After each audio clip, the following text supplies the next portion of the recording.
Hello, thanks for joining in, and thanks to any replay viewers. So it's probably a little late to reach any of my American friends, but to anybody who's just attracted by that hashtag I used, stay the F home, I'm here to explain why social distancing saves lives. As illustrated by two differing towns in America in 1918 who had different leadership and different iterations of a response to the Spanish flu epidemic of that year. So Philadelphia continued to have large parades and didn't ban any crowds or didn't close any schools. And their graph of cases looks more like this. So this is numbers of cases, time passing. Well, that arrangement wasn't particularly useful. That's okay. I can show you using a pre-prepared website, which I will now go to. I need to nail that board to the wall. But all right, I can go to a graph online that will show you. So this graph is called flatten the curve. Let's have a look. Oh, no, not you. Different one. Okay. There we go. If you can see that higher curve, that's what the death rates look like without protective measures. So that's people still going to large gatherings and where asymptomatic people can still transmit the disease. So you can't use your blame culture to say, damn those people who should have stayed home. Young, healthy, asymptomatic people carrying the disease pass it to others who go home and interact with their relatives, some of whom may be elderly, some of whom may be immunocompromised, and those people get the disease, and those people are more likely to get severe iterations of the pandemic illness. So in 1918, it was the Spanish flu. Now it's the coronavirus 19. Not just the coronavirus, because yes, the coronavirus is a subset of diseases, which include the cold. So if you're listening to any Donald Trump supporting fanatics or people who just want you to disregard it and decry the current concern as being hysteria, because they themselves are relatively significantly less likely to get a severe case of it requiring artificial ventilation, they're still behaving very badly, because it's no use decrying the coronavirus 19 as a type of flu. It's a novel disease. It's a novel version of the coronavirus, meaning new, meaning we're all virgins to it. We're a naive population, and there's less resistance. There's fewer people with antibodies. It spreads and it hits people who can't fight it off easily. So if you look at this blue curve, which says with protective measures, that's what St. Louis looked like in 1918, because they cancelled parades, etc.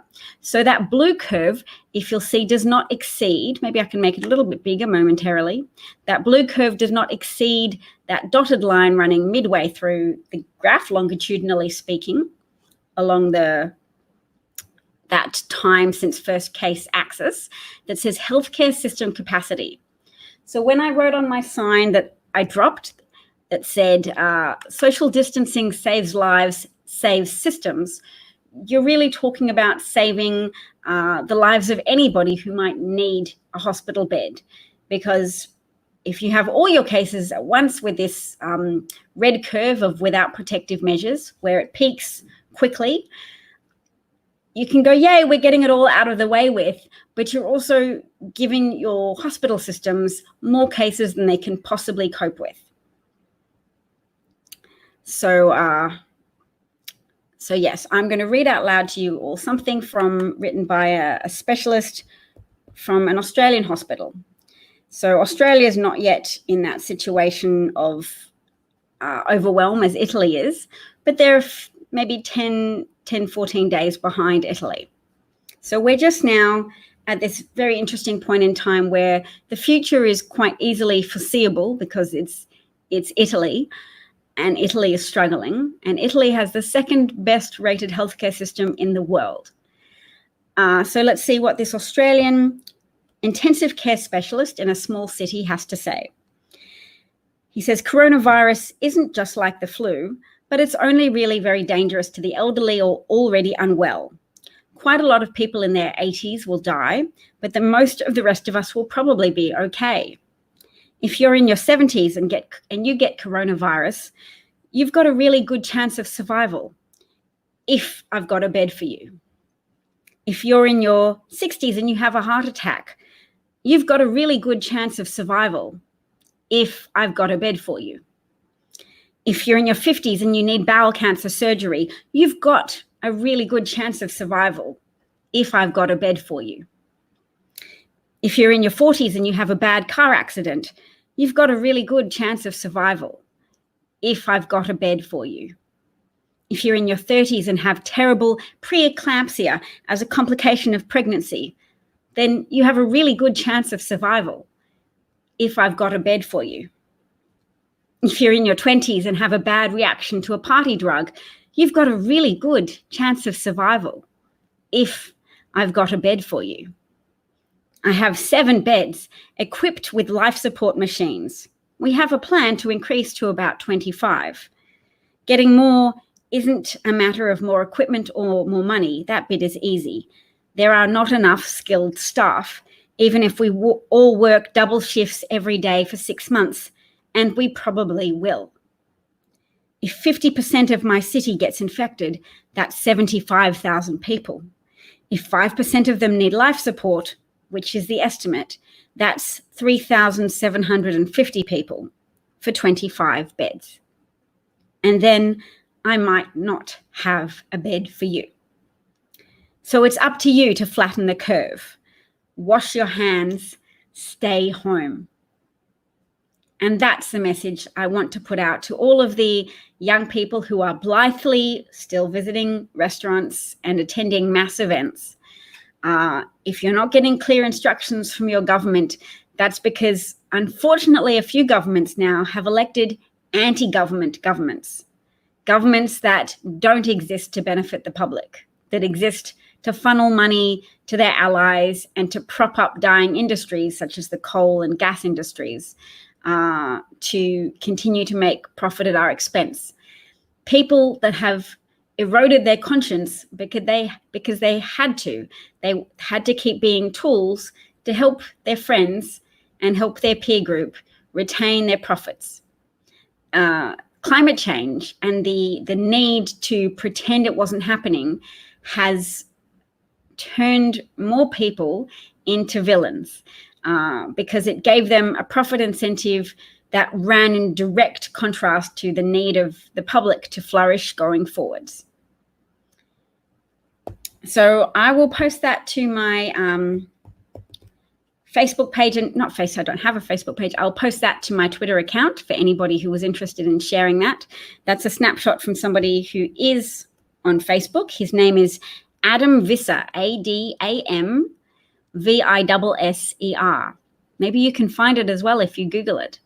Let's see if I can find it right now. So I can put a link.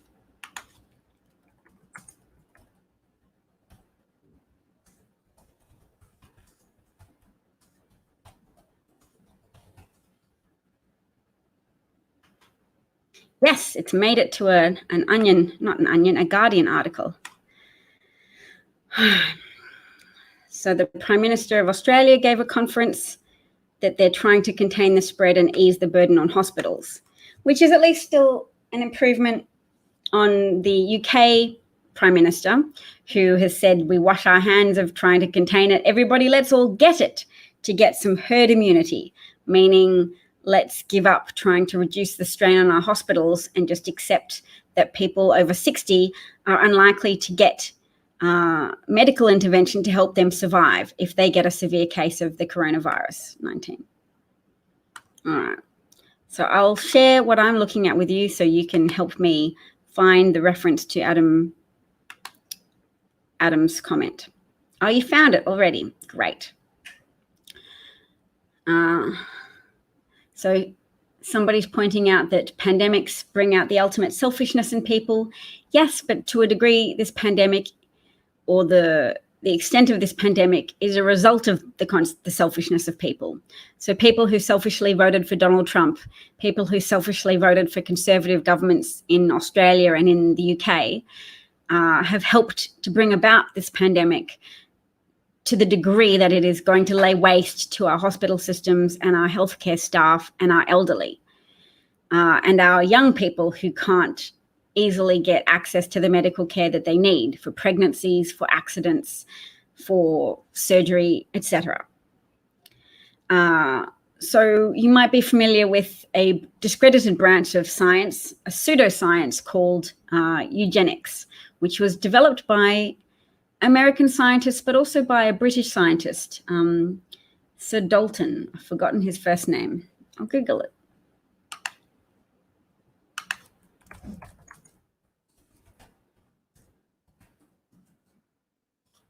Francis Galton. Here we go. So he was an English Victorian era statistician, polymath, sociologist, psychologist, anthropologist, eugenicist, tropical explorer, geographer, inventor, etc. 20 years ago, I saw a one-man play about his life. He used to walk through the streets of different capital cities around the world with a piece of cardboard and a pin, making a pinprick in the cardboard for every attractive woman he saw, in order to have a fairly scientific method for determining in which capital cities he thought there was a higher concentration of attractive women. Of course, determination of attractiveness in women is biased by cultural conditioning. So I don't know which cities he thought had the greatest preponderance of attractive women, but just to show what happens when you try to apply scientific methodology to a situation like that, determining attractiveness. Yes, he's a white guy. So Francis Galton. Anyway, he was one of those people who said, yes, if we can improve peas, if we can breed dogs to breed dogs that we prefer with characteristics that we see as desirable, then we should also consider culling the human race in ways that promote the flourishing of desirable attributes. That's when people have such a high focus on genetics, on the nature element over the nurture, that they ignore the fact that people with disabilities or who aren't born with obviously desirable genetic characteristics are still capable of being flourishing, loving members of society who contribute significantly. So he used genetics to dismiss the possibility that certain people had something to offer.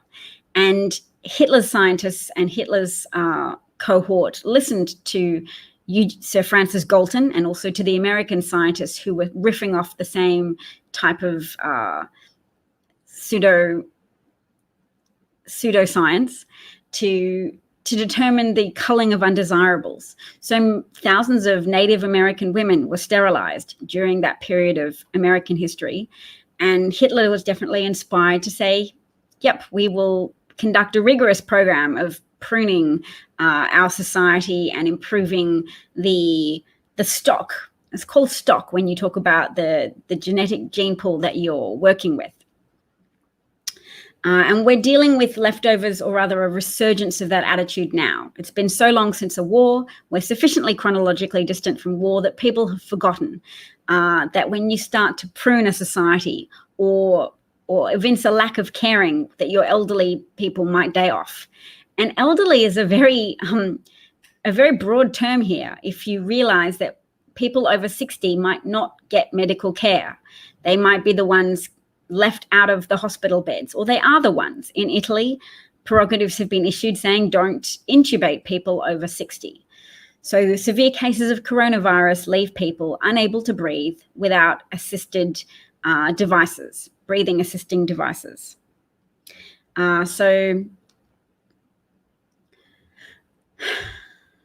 So what are they called? Respirators, or what's the word beginning with V? Ventilators, respirators. Hospitals aren't just short of that equipment, but they're also going to be short of the skilled staff who can operate those, even if all of the medical staff are required to work double shifts for 60 days. And medical staff will die under those conditions. Yes, we can start applauding them now and saying how great you are, but we're going to lose some of them. People are going to be kissing their healthcare husbands and wives goodbye, sending them off to a battlefield in which many of them may contract the disease in its severe form, or many of them may have health conditions resulting as a consequence of overwork. So it's not only old people who'll die. Do we have any new viewers? Shall I go back and read that? That if you're in your 20s and you have an adverse reaction to a party drug, if you fall down and have significant injuries that require use of an intensive care bed, that bed is occupied as the pandemic flourishes in cities and rural areas around the world. Somebody says they're stuck in Rome and they want to come home. I'm sad for you. You're still allowed to come home, but you might find it difficult to get on a flight. And you should be glad you didn't get on a flight yesterday, because there are bottlenecks at the airports of terrified Americans trying to return home to America before the borders are closed. So there were thousands of people stuck in queues for hours and hours at various airports around America today, with delays getting them back into the country, and what looks like an almost purposeful attempt to transmit the virus. It's hard to tell where massive neglect and government incompetence, Trump administration incompetence, becomes malevolence, or what level of malevolence underlies it. But I would imagine Trump foresaw the coronavirus as enhancing his electoral prospects, hence interfering with the CDC's administration of tests. The CDC did not accept tests sold by the World Health Organization. So other countries accepted the WHO tests, World Health Organization tests. America didn't, and they're massively behind in determining who has the coronavirus and therefore who should have isolated themselves. The community transmission is now at a level where everybody needs to be isolating themselves, and there needs to be broad lockdowns as well as cancellation of meetings. Everything should be shut down, which is going to devastate industries and devastate certain people. But those industries and those jobs are also going to be devastated when the healthcare system is overburdened and suffers extreme meltdown, as it is in various areas in Italy, where decisions are having to be made to withhold medical care from people who are over a certain age.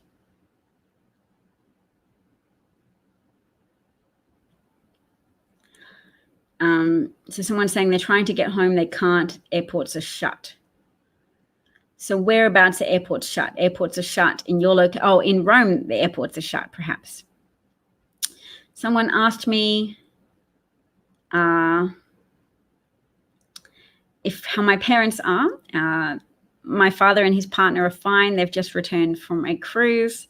I'm encouraging them to just communicate with people via teleconferencing. So instead of tutoring his partner's grandchildren, I encouraged him to use a computer. And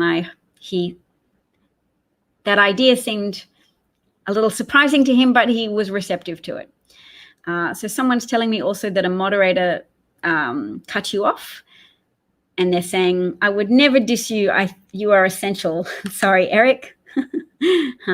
So we may occasionally be over vigilant in muting people, but I'm glad you are back if you think that the service I provide is relevant. Now, I've been told that people can't really see this thing that I stuck to the wall. I tell you what, it made my husband realize that he should have listened to me, because this has been up on my wall now for a few weeks. Social distancing, or maybe 10 days. Time is blurring, but it's been a while. Social distancing saves lives, saves systems. And it has that initial graph of when rallies and events are held and people don't distance themselves from each other. You have this amount here, which exceeds healthcare capacity. So that says healthcare capacity. That says when you have rallies and events and you don't cancel them, that healthcare capacity line extends across the graph. This is this axis is number of cases, and this axis is time elapsed. So here we have a flattened curve. That's a term you might hear a lot.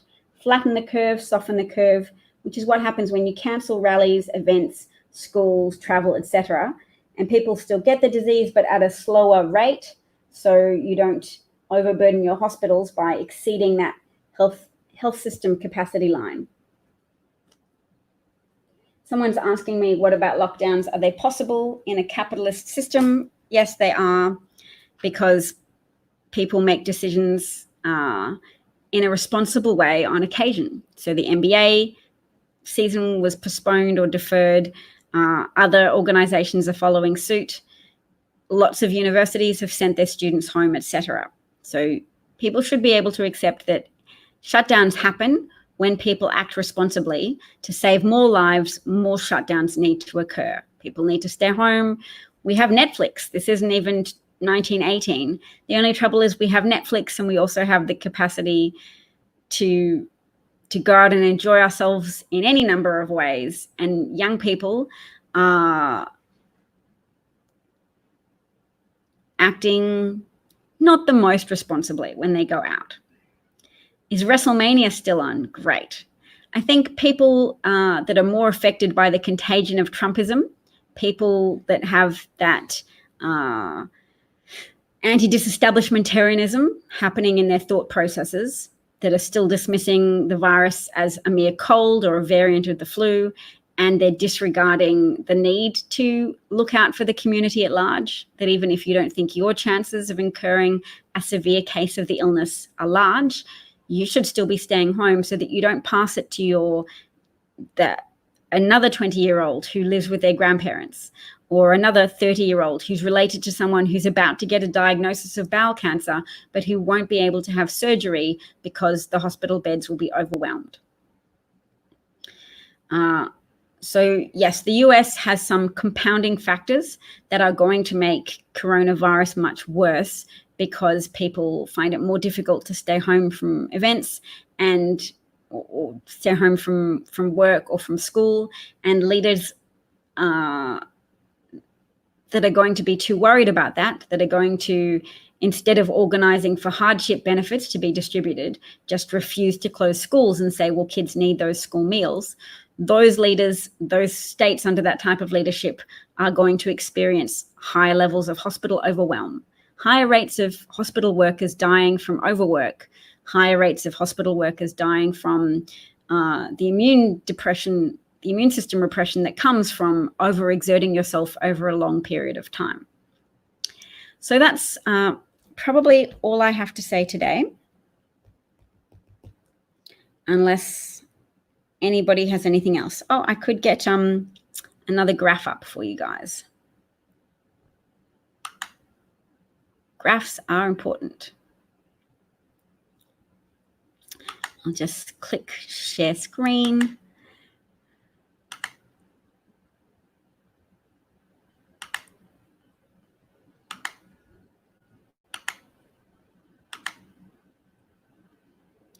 And we'll go to here and we'll look at this graph. Okay, so here's something that's absolutely terrifying, says the writer. A comparison of the age distributions of COVID-19 cases in Italy, where they're only testing people who show symptoms, and South Korea, which has broad testing. A whole lot of 20 to 29-year-olds out there who feel just fine, but are very contagious. So if you see that red bar for age 20 to 29, all the red bars are Korean cases that have tested positive for coronavirus. And in Italy, where they're just testing people with lots of symptoms, you can see that, yes, the symptomatic people are more likely to be elderly. But overall, the percentage-wise number of cases shown up by South Korea, where they're just uniformly testing people, shows that there's a large number of asymptomatic cases out there in the 20 to 29 age bracket. All right. I hope that makes sense to people. Here's Adam's post again, the man who's an intensive care specialist who says, yep, the rest of us will probably be okay. And if you're in any of these conditions, you've got a great chance of survival if there's an intensive care bed for you, if he's got a bed for you. If you're in your 30s and you have terrible preeclampsia as a complication of pregnancy, you've got a really good chance of survival if I've got a bed for you. And he has 7 beds equipped with life support machines. And if 50% of his city gets infected, that's 75,000 people. And if 5% of them need life support, and that's the estimate, that's 3,750 people. Sorry, 3,750 people for 25 beds. So that's a lot of people who will miss out on hospital beds in intensive care units who may potentially need them. So basically, you can't have pregnancy complications or cancer diagnosis or an accident or a bad reaction to a drug or needs, any of those things. Let's have a look at this graph that shows different governments having different coronavirus trajectories. So Hong Kong and Singapore have so far limited the spread. Singapore has strict quarantine rules and contact tracing. They've kicked people out of the country for not following quarantine. If you're on quarantine, you have to have 3 video calls a day with authorities, and you have to show them your surroundings to prove with them that you're at home in the room that's your designated quarantine room. And in Hong Kong, they've had school closures and quarantine and a strong community response. In Japan, there is debate over whether the spread has slowed or there are simply not enough tests being done. South Korea, the spread has slowed from their initial pace. I think they probably cancelled religious events because a lot of the spread in South Korea was traced back to being one religious cult where people attended despite feeling ill and just transmitted the COVID-19 virus to a lot of people. So here you go, the trajectory of Italy and Iran and Spain and Germany all racing on that upwards trajectory. So it's not as if we can just blame Donald Trump, criminal extraordinaire, for the pace of the disease. But it's just that people in the US expect better. They expect to have a strong coordinated response.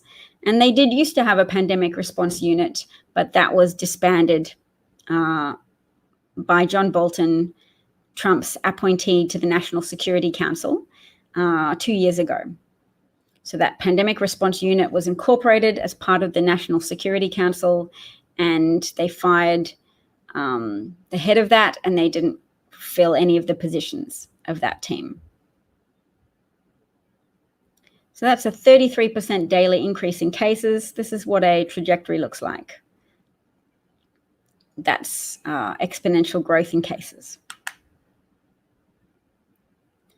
All right. Somebody suggests that it's time to start considering that perhaps they aren't this incompetent and that something more sinister is at play. Potentially, if the elderly die, he'll get past Social Security cuts more readily.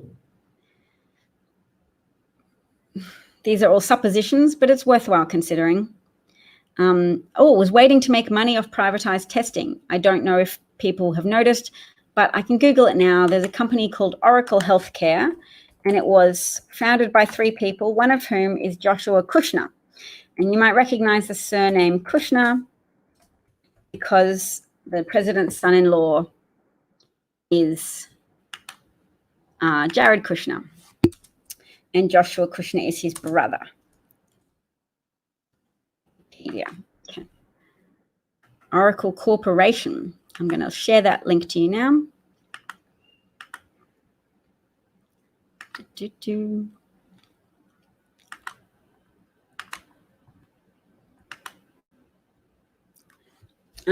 So the Oracle Corporation, blah, blah, multinational. Oh, no, that's not what I want. I want Oracle Healthcare.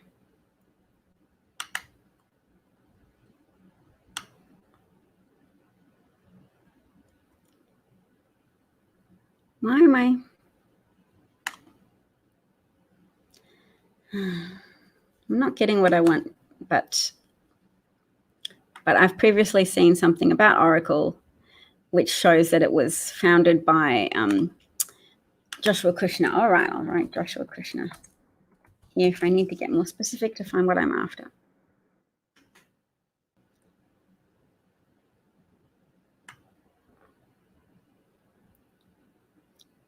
Oh, it's Oscar. That's why. It's not Oracle. Got the name wrong. No wonder I couldn't find out what I wanted. Okay. Oops. So here we go. I can make it bigger so people can see. But Kushner is a founder of Oscar Health, a health insurance startup. Doing well, married to Carly Kloss. Joshua Kushner, an American businessman and investor, founder and managing partner of the investment firm Thrive Capital, co-founder of Oscar Health, and the son of real estate magnate Charles Kushner. So here we go, Oscar Health. This is what you want. They are getting up their capacity to test for coronavirus.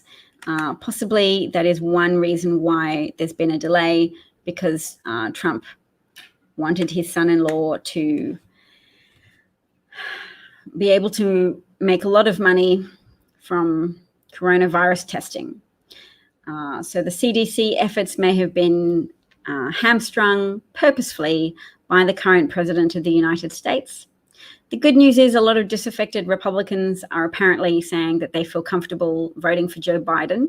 So provided elections aren't cancelled, provided legislation is passed that allows people to mail in their votes, Trump's taking a gamble that there'll be enough disaffected Bernie Sanders voters who have been mired in a heap of propaganda against the Democratic Party. So the Democratic Party has worked for the public good for a long time and has often been stymied by Republican politicians, and Republican politicians elected by Republican voters who have had hyper-individualistic views that say government is bad, which is an ideology pushed on the public by Ronald Reagan to a large degree, that government itself is a bad thing, pushed by Grover Nordquist, and etc.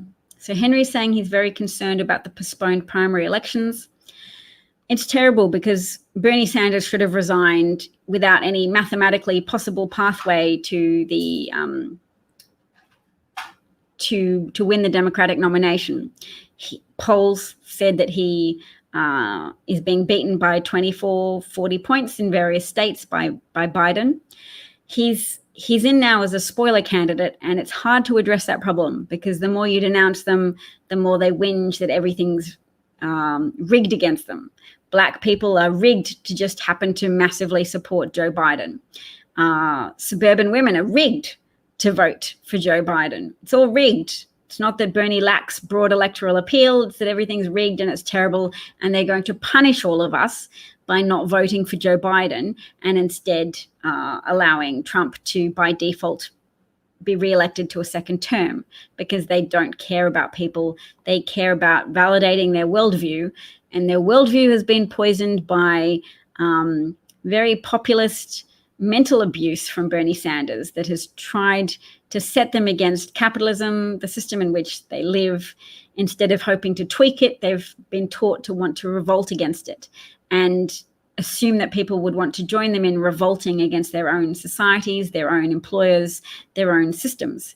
Instead of saying, no, we need to advocate for integrity and a reduction of corruption, they've just wanted to set fire to the whole thing, very much like Trump supporters going, yes, we'll burn everything down, Trump's so different. Trump being so different has not been good for America. And the opposite of that is not to go, well, let's try Bernie Sanders being so different in a different way. I've shared with people audio footage from Sanders talking to Vermont Radio in 2018 and having had evidence that he sat on of Russian accounts attacking Hillary Clinton to his Facebook supporters who supported Bernie Sanders on the Bernie Sanders Facebook page. So they had evidence. His campaign staffer looked into it and said, these are Russian accounts saying Hillary Clinton's a murderer on the Bernie Sanders page. He didn't go public with that evidence. It would have helped Hillary Clinton. It would have helped turnout. It would have made less disaffected young men stay home, or less disaffected young men vote for Donald Trump. And Trump's victory was 77,000 votes spread across 3 battleground states in Michigan, Pennsylvania, and Wisconsin that gave Trump the Electoral College victory, even though Hillary Clinton decisively won the American election by close to 3 million votes. So Bernie's not just stubbornness. Bernie would appear to be an intellectually cultivated asset. He could have tried to resist Russian destructive influence, but he's still going with that campaign of destroy the Democratic Party. That's a Russian campaign. That dude is a communist who wants everything to burn down and to reinstitute communism. And he doesn't care how many of you die for him to reach his goal of being at the head of the torch-bearing mob, trying to drive the capitalist millionaires and billionaires up against the wall, because he's inflamed his mind against them, even though he himself owns 3 houses and is a millionaire now. Now he doesn't deride millionaires and billionaires as much. He just derides billionaires because he himself is a millionaire.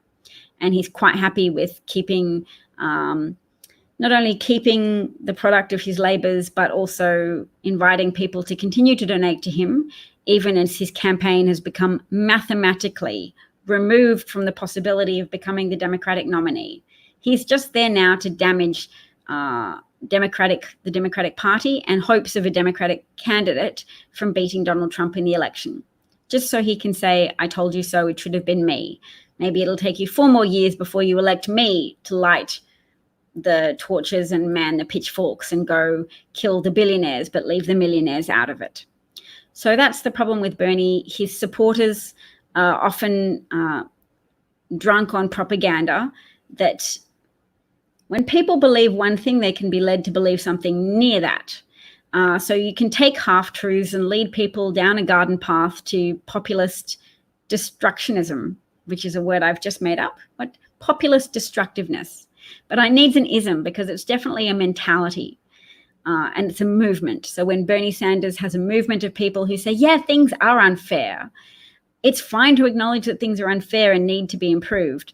But when the implication of Bernie Sanders' identification of what's unfair is, yes, burn them, you'll understand why young people on Twitter can say things like, hooray, the coronavirus is going to kill a lot of boomers, and it gets 400,000 likes. I took a picture of it so I can share that with you so you know it's not just me making false assertions about what I've seen on the internet. I've seen a Twitter account with 402 likes.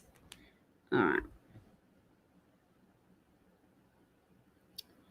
So I have to change what I'm sharing my screen with. Won't take long.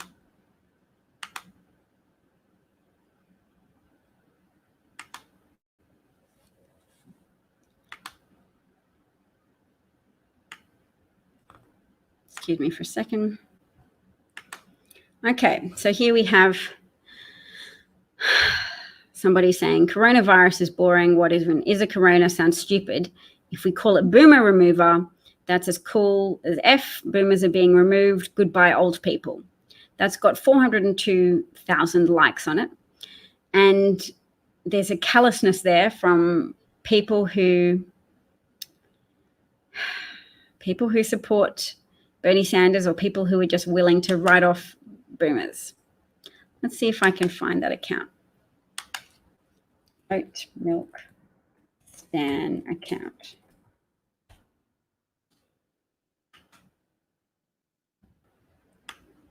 Oh, find search.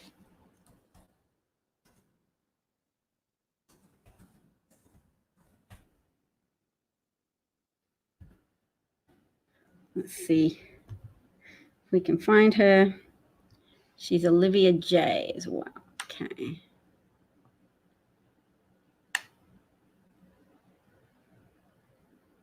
Wow, there's a lot of accounts that are standing for oat milk. Okay. Thanks for bearing with me. I do think it's important to share with you evidence of the degree of eugenicism, the idea of Sparta-like ceasing to care about the elderly. Okay. So, oh, look, what a surprise. This lady is Bernie 2020.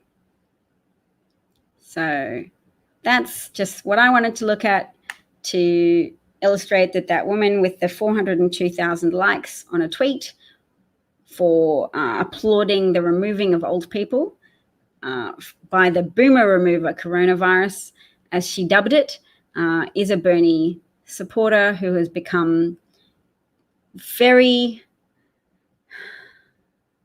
very aggressive towards old people in her thinking.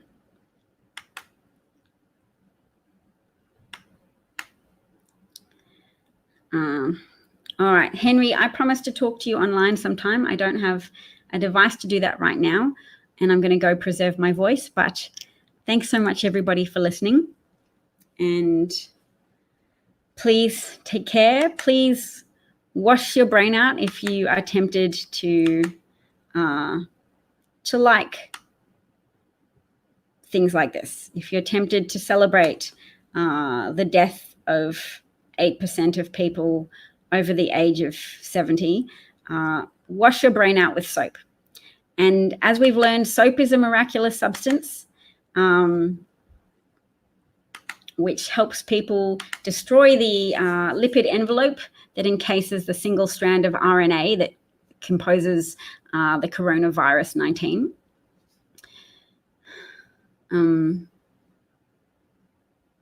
And social distancing saves lives. I'll get my social distancing saves systems. So if you, I should put up some more resources for people actually before I go. That should be one of my ambitions, is to share with you anything I can find that has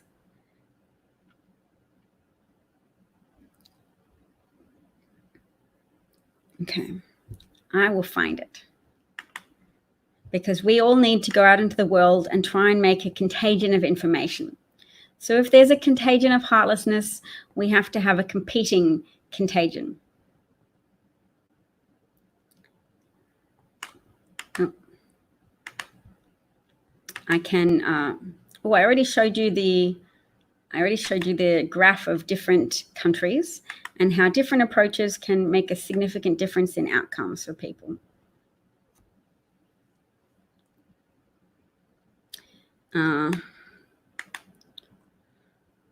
Okay, well, we can look at this one thread.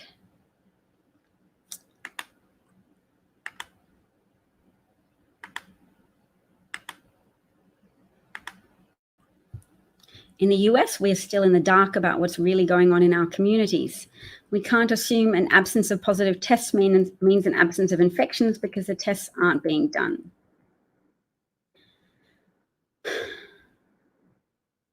The only reason why they knew about the Seattle outbreak was because of sentinel surveillance work done by independent scientists. Such surveillance never got totally underway in other cities. So there were scientists in Seattle who were conducting a study of the flu, and they had a lot of samples from different people with the flu, and the CDC did not give them permission to test those samples, but they ended up, after weeks of waiting for permission, they defied the CDC and they went ahead and tested those samples anyway and identified a teenager who was infected with COVID-19, so that they could then get in touch with him and try and quarantine him and other people who specifically were infected with this, which is not a flu variant, which has many cases that are milder than the flu, but when people are seriously infected, it's a problem. All right. Well, upward. So hold on to your horses for a second. Here's Philadelphia and St. Louis that I was talking about. So although the flu of 1918 had different properties to COVID-19, we can learn a lot by studying responses to it and the impacts. Philadelphia went ahead with a parade of 200,000 people to help raise money for the war, and St. Louis put in place carefully designed processes to minimize social contact so as to decrease the spread of the virus, along with cancelling all large events. Here is what the number of infected looked like in each city, as shown in the proceedings of the National Academy of Science. So you have the death rate. Actually, let me just check to see if you can see what I'm seeing. Yes. Okay, so let's make it a little bit bigger for you. Ta-da. So 28th of September, you've got the sharp peak in the cases for Philadelphia. In St. Louis, you have that slower curve, which would fall underneath a healthcare system capacity. So St. Louis did not overwhelm their doctors, their nurses, their ventilator units. If they had such thing in 2018, did they have iron lungs then? Anyway, if you're under 50 and in good health, that's not a reason for complacency. Responding to COVID-19 is an ethical obligation for us all. If you're under 50 and do not have risk factors such as a compromised immune system, cardiovascular disease, a history of previous smoking or other chronic illness, then you can have some comfort that COVID-19 is unlikely to kill you. But how you respond still matters very much. You still have just as much chance of getting infected, and if you do, just as much chance of infecting others. On average, each infected person is infecting over 2 more people, and they become infectious before they show symptoms. If you have parents that you care about or grandparents and plan to spend time with them, and later discover that you are responsible for infecting them, that would be a heavy burden to live with. Even if you yourself are not in contact with people over 50, it is likely that you have more co-workers and acquaintances with chronic illnesses than you realize. Research shows that few people disclose their health conditions in the workplace, if they can avoid it, for fear of discrimination. Both of us are in high-risk categories, but many people who we interact with regularly may not know this. Preparing for the almost inevitable global spread of this virus is one of the most pro-social, altruistic things you can do.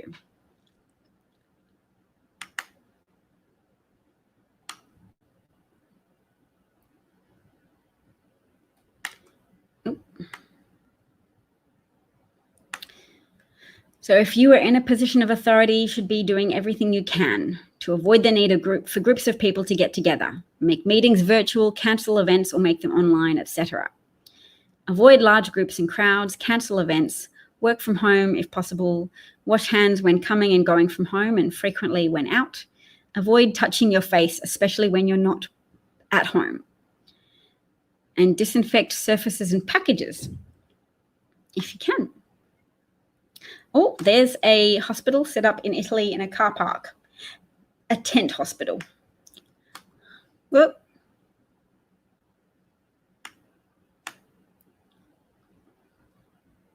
I'm going to share that right now. In Italy 10 days ago, all was fine. Now it's not. 432 medical tents have been set up and 16 million people are on lockdown. By the time the impact in your community is clearly visible, you've missed your best opportunity. So people waiting till they can see dysfunction in their communities are waiting too long. If your leaders are not closing schools now because they can't see a number of cases, if they're being reactive rather than proactive, they're wrong. Write to your leaders now. Say, be proactive rather than reactive. Google Scientific American and coronavirus. Let's see what we can get. Because we want something that you could share with your colleagues and with your with the people in charge of school closures. Scientific American, coronavirus, protective measures.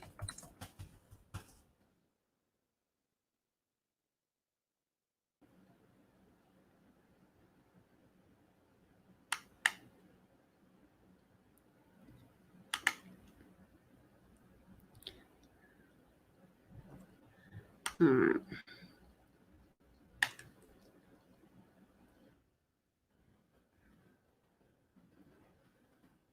These are all articles from February. I want articles from March. But anyway. That's still talking about preparing for school closures. It's not useful. I'm cutting that article off. All right, guys, I'm going to go, but thank you so much for being with me and listening to me.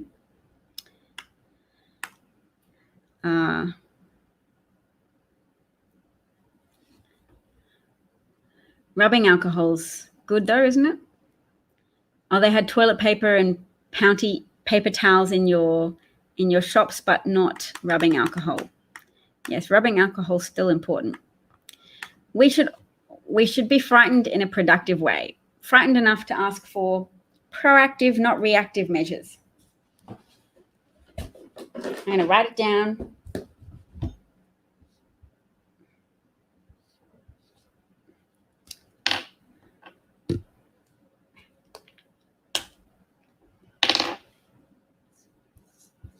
Proactive versus reactive. Basically, we all have the potential now to be advocates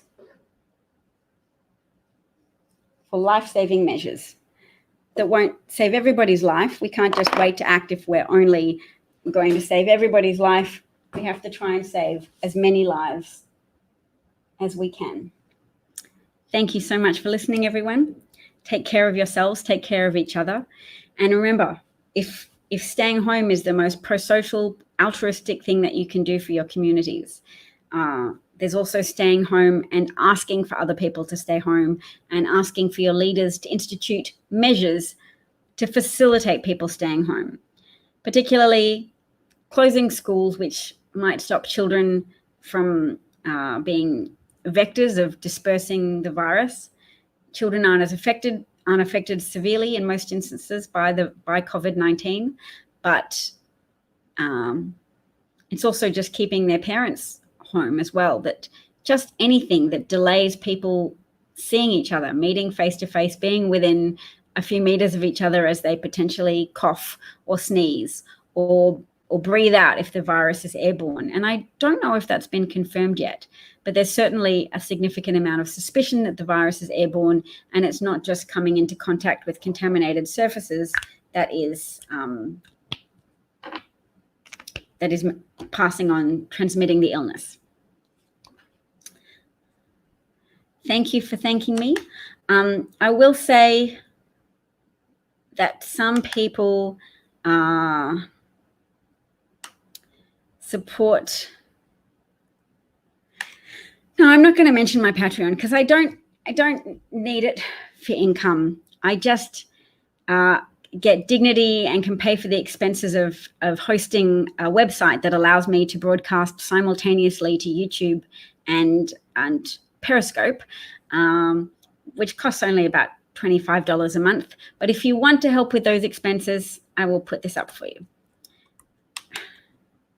Doesn't cost a lot, and that's why you don't need to donate or don't need to donate a lot. If you wanted to donate $1 a month, that would go significantly far to helping offset the very small cost of running this. There we go. Dav Chat Patreon. Thank you. If you find what I do of value, it's appreciated. My husband did a lovely thing for me the other day, which is he gave me the dignity of a job title. He called me a social journalist because I'm not a trained journalist.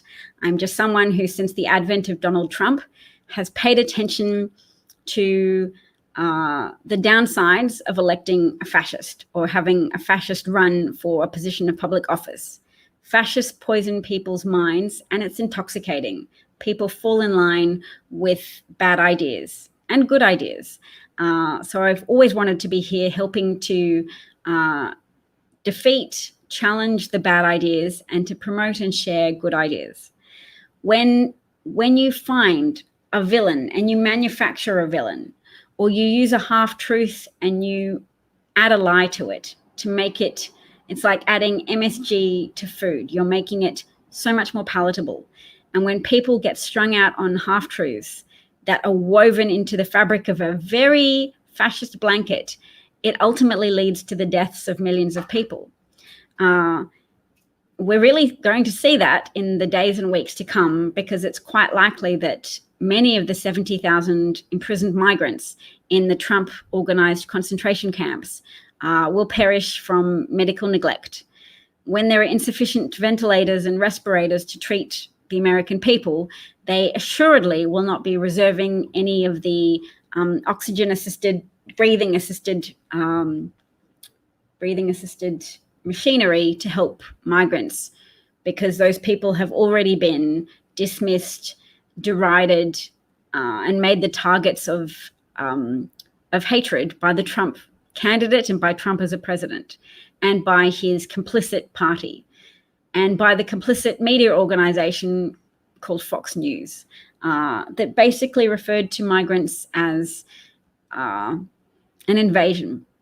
And that lends itself very well to conservative frameworks of viewing the world, because people who vote for conservative candidates are typically people who don't want to be overextended with compassion, and who want a government that says, I will address the problems of your family, or rather, I will allow you to do what you want, and I won't burden you with taxes. You can keep all the money you earn.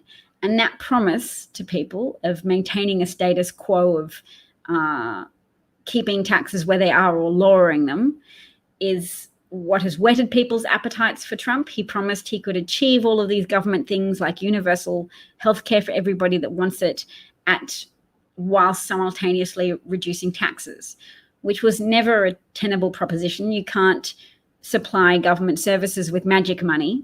And it would have been great if the media had perhaps been a little more emphatic of that fact, that magic evaporated tax money cannot fund a government to help a government provide medical services for people.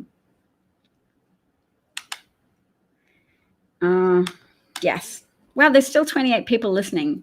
That is a kind compliment, which makes it difficult for me to say goodbye, because I do very much appreciate being a focal point for attention, when my intent is to help people, to help circulate an understanding of Trumpism and why it succeeds, why everybody is still suffering from post-traumatic stress disorder after Trump won his surprise electoral college victory. We don't have to be surprised anymore. There's a way of understanding it that doesn't have to make you hate everybody around you. You just have to understand that there's a degree of residual sexism or residual sexist suspicion of women in power from the Puritanical roots of a lot of white settlement in America. And when you combine that sexist suspicion of female candidates together with people falling for a charlatan who'd been falsely promoted as a successful businessman, even though his actual business career was marked by the loss of billions of dollars of money, failure to repay loans, misusing investor money to represent that as profit, as if his businesses were turning a profit, when he actually just took fresh investment money from fresh investors who still thought that Trump was a successful businessman, and misrepresenting that to banks as profits, as part of a pattern of profit generation that meant they should lend him more money so he could generate more profits. When really any money in his accounts that he showed them as evidence of that was financial fraud. He did not properly disclose that that was fresh investors' money rather than literal profit. Investors' money is not profit. You haven't made anything. People have just trusted you with their money, trusting that you will generate a profit. People believed in Trump because he bullied, intimidated, bribed, and blackmailed journalists in the 1980s, blackmailed and bullied journalists and Wall Street analysts to force them to conceal the extent to which he was in debt and the extent to which his businesses had failed. And this is very well covered by an article called Saving Face, which I will now share with you all. I will put it here because it's a very valuable article. Because studies have shown that to persuade Trump voters to reconsider their support, if you think there's room, that they're not lost to sense or reason, or perhaps the coronavirus occurring and contradicting Trump's initial statements that that it was a hoax, or that it was not important, or that there were 15 cases and that there would soon be 0 cases. Here is the Washington Post article. Here is the link to it. It's very key to share that with people you think might change their minds now, because studies have shown that when people realize that Donald Trump was not the successful businessman that they believed he was, that's been very critical in changing people's minds. More than showing them that children are dying in Trump-administered prison camps, that does not break through to the carapace of their organized rationalizations around their support for President Trump. But when they realized that he was fraudulently representing himself as a businessman, that is a key piece of evidence for helping change their minds. So if you've seen, I guess I could put it up on screen a little bit as well, how Donald Trump silenced the people who could expose his business failures.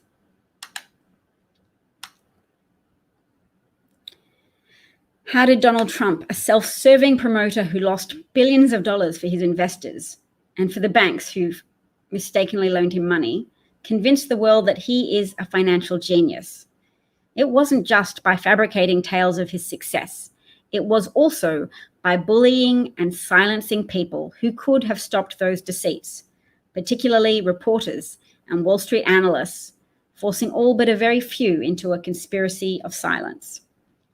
So the fact that one of the Forbes patriarch, Michael Forbes, was homosexual, Donald Trump blackmailed the Forbes family that published Forbes.com into not disclosing the degree of Trump's financial bankruptcy, the degree to which Donald Trump was in debt and could not pay back the banks who had lent him money.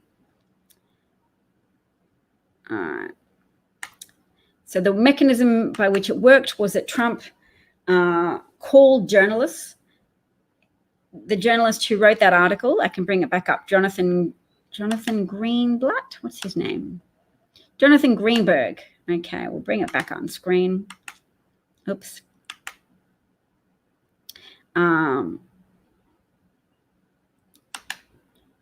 Jonathan Greenberg reported that he was working for Forbes. Was it Forbes? No. Yeah, Forbes wealthy list. He was the lead real estate wealth estimator for the Forbes 400 list in its early years. Trump called him twice in 1984, posing as his fictional vice president of finance, John Barron, and professing the kind of riches that ought to land him on the list, despite failing to document them. So in 2019, when a New York Times expose, showed that Trump had actually lost $1.1 billion between 1985 and 1994, I looked back at my archives and began calling old colleagues to compare these figures with what Trump was telling journalists 3 decades before.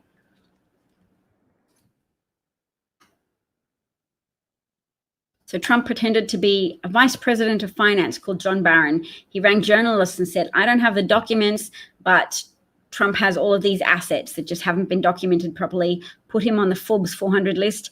And they did. And Trump then went to banks and said, don't even ask me to produce documents showing my wealth. I'm on the Forbes 400 list. So he built and built. His skill is taking advantage of insufficient supervision, insufficient adherence to standards. Trump takes advantage of any of the weaknesses in our processes. He takes advantage of our insufficiencies in addressing white-collar crime. He takes advantage of our tolerance for white-collar crime because we overly respect money.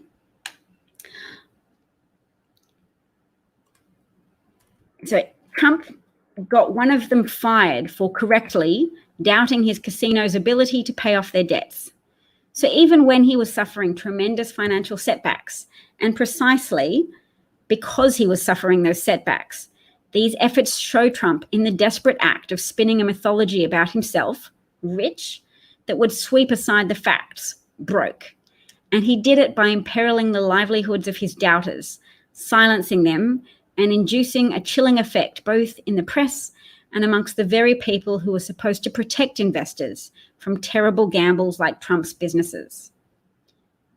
If this self-promotion scheme had failed, Trump would never have become a reality TV starring symbol of business acumen. He would have had to go away, just another failed real estate developer and speculator. So Trump sold himself as a product. He didn't have a successful business empire that turned a profit. He had himself. Trump turns a profit because he takes the money of investors who believe that he will spin their money into more profit, and that becomes his profit and their loss. That is Trump's business model, fleecing investors and ripping off Americans who have confidence in the reporting of Wall Street analysts and financial journalists who have actually been blackmailed and bullied behind the scenes, who don't want to be fired like the one man who got fired. That one guy who got fired should be on news shows right now. He should be being interviewed. Rachel Maddow should be making it more of a story, explaining to more people the narrative of how Trump ever managed to have a mythology of competence as a profit generator, when his profit has only ever existed of taking money from investors and keeping it for himself. Thank you for listening.